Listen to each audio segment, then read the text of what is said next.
Bom, no vídeo de hoje quero falar assim com vocês sobre o Rafa Silva e o Zé Ivaldo, dois jogadores que podem e têm interesse do Cruzeiro na continuidade para 2023, que eu quero falar aqui sobre cada um desses casos, né? Do Zé Ivaldo, que é um pouco mais complicado, e do Rafa Silva, que tinha proposta até pouco tempo atrás, né? De um time da Coreia do Sul, que seria um valor muito mais alto do que o Cruzeiro estaria disposto a pagar. Além disso, o meio-campista Chay, que não deve mais jogar pela Raposa em 2022, né? Um jogador que pode até voltar de contusão, mas não está dentro da expectativa da comissão técnica de voltar a atuar. Além disso, também do caso aí do Cruzeiro ter a melhor campanha em relação top 5, em relação à média de públicos na Copa do Brasil desse ano. E olha que um dos dois jogos, né, foi no caso no Independência. Mas só antes de começarmos a frente aqui para deixar seu like, também se inscrever no nosso canal. Eu me chamo Gustavo, conta aí com a ajuda de vocês para chegarmos aqui a essa marca de 40 mil inscritos no nosso canal até o final desse ano agora de 2022. Vocês devem ter notado o cenário diferente, né? Acabei mudando aqui, no caso, para outra casa agora em Belo Horizonte também, devo passar mais alguns dias. Amanhã eu inclusive vou para Ouro Preto, no interior aí de Minas. Então, se você quiser me seguir, vai lá no meu Instagram. Eu vou deixar aqui na tela, postar um pouco das viagens.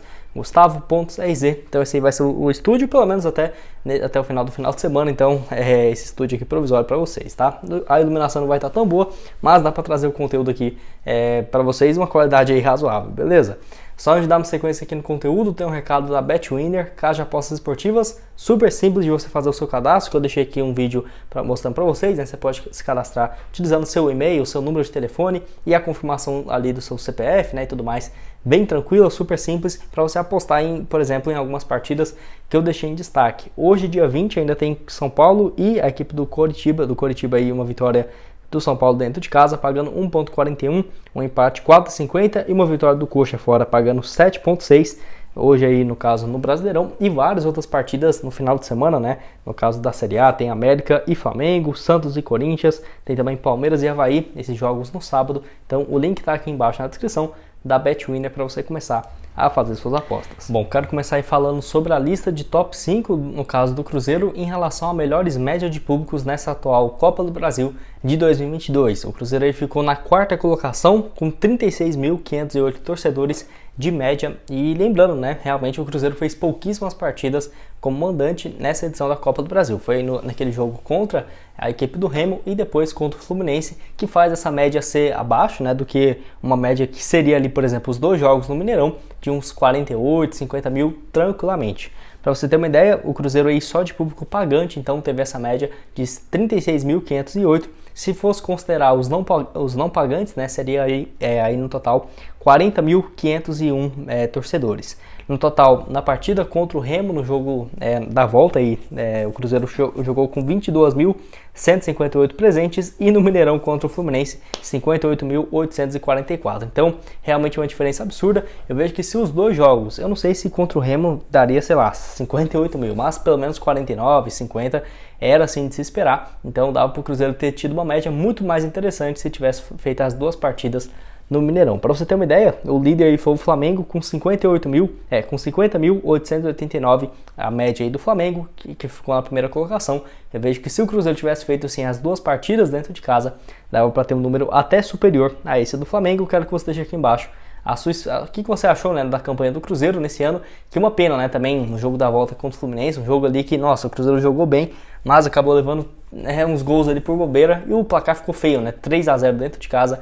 Mas claramente quem assistiu o jogo não se sentiu derrotado por 3-0, porque o Cruzeiro criou bastante, né, teve oportunidades, mas tá bom, né, o desempenho aí chegando nas oitavas de final da Copa do Brasil nesse ano, e ano que vem uma expectativa um pouco melhor na Copa, né, que o Cruzeiro aí é o maior campeão. Bom, dando sequência aqui também, quero falar sobre o meio-campista Chay, que não deve mais ser utilizado pelo Cruzeiro. Informação aí do portal torcedores.com e do fogão.net, que o meia não deve ser mais utilizado pela comissão técnica nesse ano. A grande questão é que nem tínhamos a confirmação se ele tinha voltado ou não. Vocês vão lembrar que ele teve aquele problema, parece, de tendinite, né, no joelho, algo nesse sentido, e eu pensei que ele não ia voltar mais nesse ano. Mas se estão falando que a comissão técnica não vai mais utilizá-lo, então não deve ter expectativas do Chay entrar ou nesse jogo contra o Novo Horizontino, ou se não, por exemplo, no jogo contra o CSA dentro de casa. Então ele vai voltar aí para o Botafogo, e que bom que o Cruzeiro foi um empréstimo que, tudo bem, né, teve que pagar o salário do Chay, que era um dos maiores desses que foram contratados, próximo dos 150 mil por mês, e o Cruzeiro, se quisesse ficar com ele em definitivo,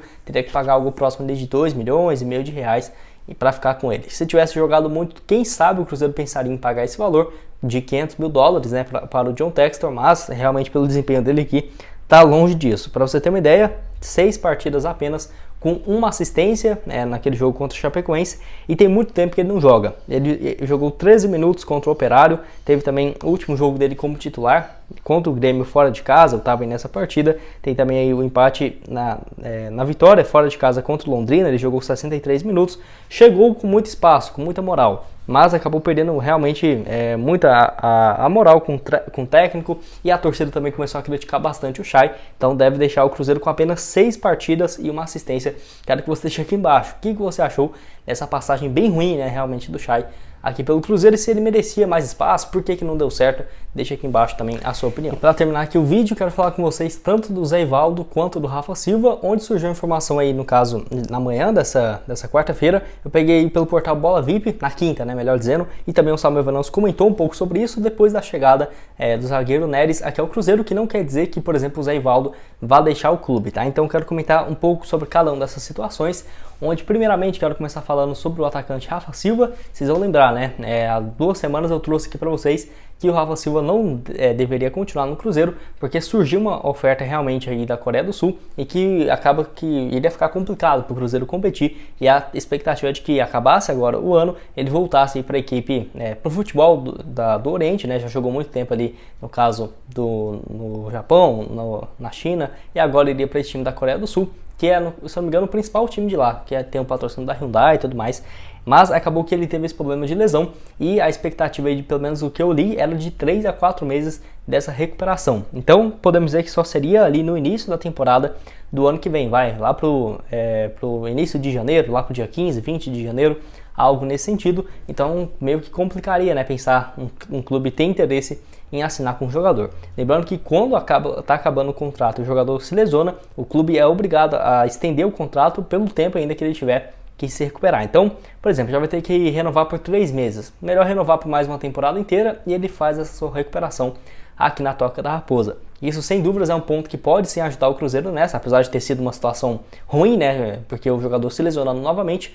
Mas o Rafa Silva, desde 2018, praticamente não joga com frequência. Desde 2018 ele não havia disputado tantos jogos quanto nessa atual temporada, então ele tem muito, sem dúvidas, muito respeito, muita moral, né, podemos dizer assim, com os médicos do Cruzeiro, que conseguiram fazer ele jogar nessa temporada 18 partidas, todas elas na Série B, 6 gols marcados e 3 assistências. Então teve números aí bem interessantes, a cada 2 partidas ele participa com um gol ou uma assistência, realmente números bem interessantes aí do Rafa Silva. Então, na minha opinião, isso aí poderia acabar ajudando, né, na permanência do atleta para o ano que vem, que eu acho que é uma boa também para a Série A. O Rafa Silva, em condições físicas, pode ser sem dúvidas um dos melhores jogadores do Cruzeiro no ano que vem. Tem 30 anos de idade, então eu vejo que um contrato de mais um ano não seria loucura, né, de se imaginar. Vale ressaltar também que, para você ter uma noção, lá no futebol da China, em 2018, ele jogou 23 partidas, 23 gols. 2017, né, no Japão, 42 jogos, 21 gols marcados. Em 2019, que foi o último ano dele jogar, fez aí 15 partidas, 8 gols. 2020 não jogou, e 2021, na reta final do ano, com apenas 5 partidas e 1 gol marcado. Deixo aqui também a sua opinião sobre o Rafa Silva. E o outro, o Zé Ivaldo, que surgiu nessa especulação de que, depois da contratação do Neres, meio que estava indicando que o Zé Ivaldo, né, iria deixar então o Cruzeiro para a próxima temporada. É claro que não é fácil a permanência do jogador, que diferentemente do Rafa Silva, que no caso não tem contrato com nenhum outro time, ele tem vínculo com o Atlético Paranaense, né? E o Atlético aí tem interesse de utilizá-lo para a próxima temporada. O Zé Ivaldo foi titular, por exemplo, ano passado, fazendo mais de 50 partidas, 3 gols no time que foi finalista da Copa do Brasil e campeão, por exemplo, ali da Sul-Americana. Então acaba que pesa bastante nessa questão aí para o Rafa Silva, ou para o Zé Ivaldo, voltar para o Atlético no ano que vem. Mas surgiu essa informação que o Cruzeiro tem interesse na sua permanência, que já é de se esperar. Agora a questão é o Cruzeiro tentar convencer o Atlético de um novo empréstimo, ou se não uma compra em definitivo com valores mais baixos, né? Porque eu não vejo o Cruzeiro também gastando horrores para trazer aí, por exemplo, o Zé Ivaldo em definitivo. Está atualmente com 25 anos de idade, é até mais novo do que o Oliveira, que foi comprado junto ao Atlético, no caso ele tem 26 anos de idade, e o Zé Ivaldo nesse ano tem 31 partidas, 1 gol e 3 assistências. Ele que já começou a jogar Já tinha começado, né, a temporada, então por isso que tem um número menor de jogos, mas bem interessante mesmo. Recentemente fez aí seu primeiro gol com a camisa da Raposa e quero que você deixe aqui embaixo. O que você acha do Rafa Silva e do Zé Ivaldo para o ano que vem? Você acha que compensaria uma compra em definitivo do passe do Zé Ivaldo, dependendo do valor, e também, quem sabe, até um aumento, né, para o Rafa Silva no ano que vem, continuar na próxima temporada? O Zé Ivaldo e o Rafa Silva, quero que você deixe aqui a sua opinião nos comentários. Bom, esse foi o vídeo, espero que tenham gostado. Não esqueça de deixar seu like, também se inscrever em nosso canal, como eu disse para vocês, com a nossa meta aqui de 40 mil inscritos até o final desse ano. Vou deixar aqui na tela também outras 2 sugestões de conteúdos que eu já trouxe aqui no canal, falando um pouco para vocês aí sobre o mercado da bola, alguns nomes especulados, enfim, tá tudo aqui aparecendo na tela, junto com o link da BetWinner para você começar a fazer suas apostas. Valeu, galera!